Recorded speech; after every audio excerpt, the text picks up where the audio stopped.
तो हेलो दोस्तों, क्या हाल चाल आप लोगों को। तो आपका दोस्त आकाश कोहली आ चुका है एक शॉट के साथ। तो आज मैं आपको बताने वाला हूं कि आप टेबल फैन फ्राटा कैसे ऑन करें, क्योंकि आज गर्मी बहुत हो रही है। इसलिए मैंने सोचा कि कई लोग गर्मी में मर रहे होंगे, तो मैं आपको आज सिखाऊंगा फ्राटा कैसे स्टार्ट करते हैं, टेबल फैन कैसे स्टार्ट करते हैं। तो सबसे पहले आपको फ्राटे का मुंह वहां रखना है जहाँ आपको हवा चाहिए। जैसे मुझे हवा चाहिए, यह फ्राटे का मुंह। फिर आपको जाना है और जो इसकी ये वायर है, जो इसके दो मुंह दिख रही है, ये जो स्विच है इसमें ऐसे घुसा देना है।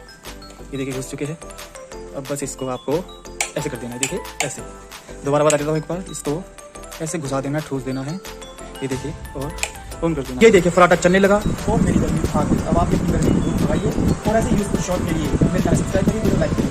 आपको